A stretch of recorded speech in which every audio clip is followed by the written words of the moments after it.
that sense of community to which you allude, I mean, the feedback from people who are reading your stuff, that could happen in a community that's prepared to pay. In fact, they might even be more prepared to respond with valuable contributions if they felt they were part of some kind of elite.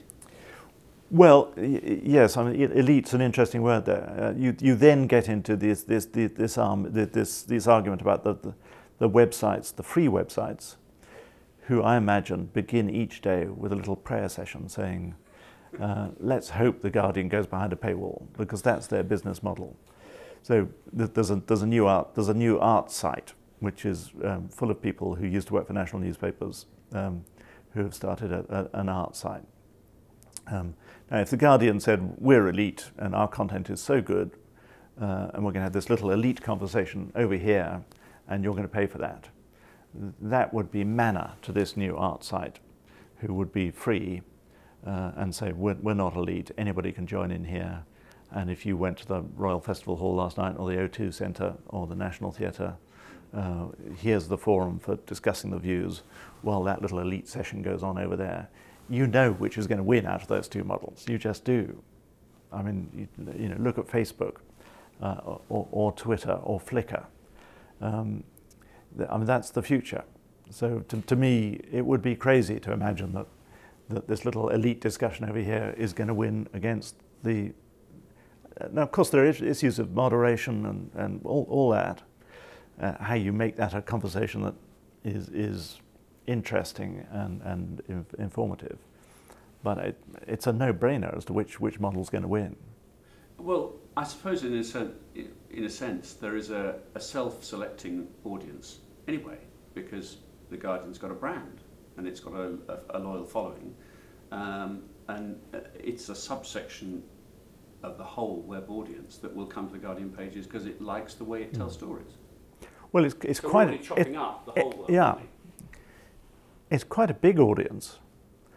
I mean, this is the interesting thing about The Guardian, is... how you spread to the state. I mean, your web presence globally is phenomenal for an English-based paper, isn't it? In newspaper terms, depending on whether you count the Daily Star and the Evening Standard as national newspapers, we are 9th or 10th biggest newspaper in Britain.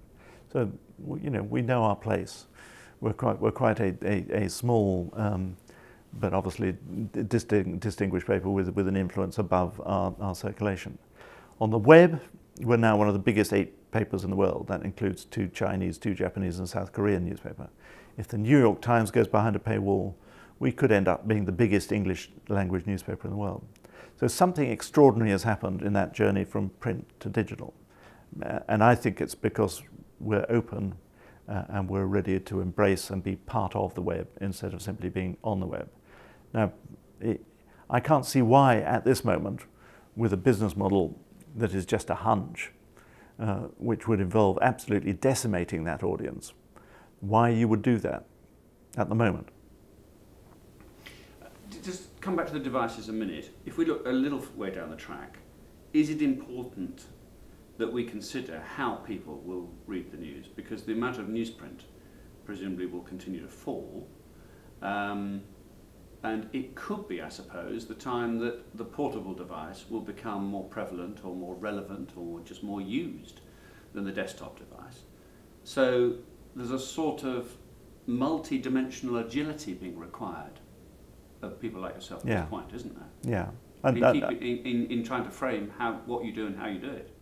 Yes, it's a very complex journey we're on, because all the evidence seems to be that the next generation are not going to be passionate newspaper readers. There's a generation now, anybody under the age of 25, this isn't new media, it's just media. They don't know any other kind of media. And so you would assume that the current patterns of decline in print will continue. But you'd be crazy to junk your newspaper at the moment. So you're balancing the print kind of journalism with a completely different kind of journalism, hyperlinked, linked, responsive journalism, which works well on screens.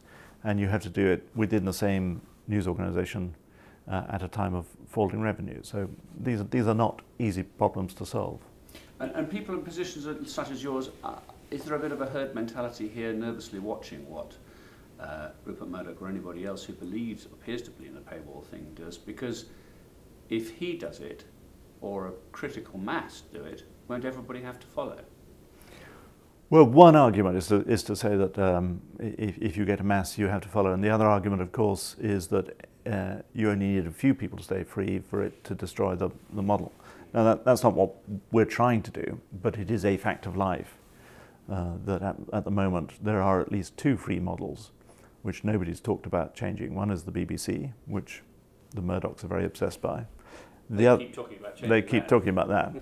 The other, I have to say, is Sky. I haven't heard anybody say that the skytv.com news site is going to be... So if I were to take The Guardian behind a paywall, I would be fighting against a free Sky News. So if the argument is that general news is a thing that actually is this horrible word, commoditized, but the moment you've got free news out there, no one's going to pay for it. I'm not sure how you would make a sufficient business of The Guardian with a free Sky News, never mind the BBC. So these are, as I say, it seems to be different factors for different companies. Final thought about advertising. Did I detect in your lecture a feeling that we're being too pessimistic about the return of advertising, and that traditional way of supporting the newspaper, or perhaps supporting the new media, could bounce back in a healthy way? Well, I hesitate to talk about the advertising side of it because that's not what I do, but I did go and interview Martin Sorrell because I've heard Sorrell saying that advertising is going to climb sharply. So he employs 104,000 people in advertising. He's the kind of sort of Rupert Murdoch of advertising. He makes the weather. So if you've got Sorrell saying that he expects his business to move from 20% to 40% or 50% digital by the year of 2014, I think you should listen to him. Now, that's not all going to come to newspapers, but on the other hand, that seems to be an optimistic view, not optimistic, that is an inspiring idea that there's going to be all that advertising digitally.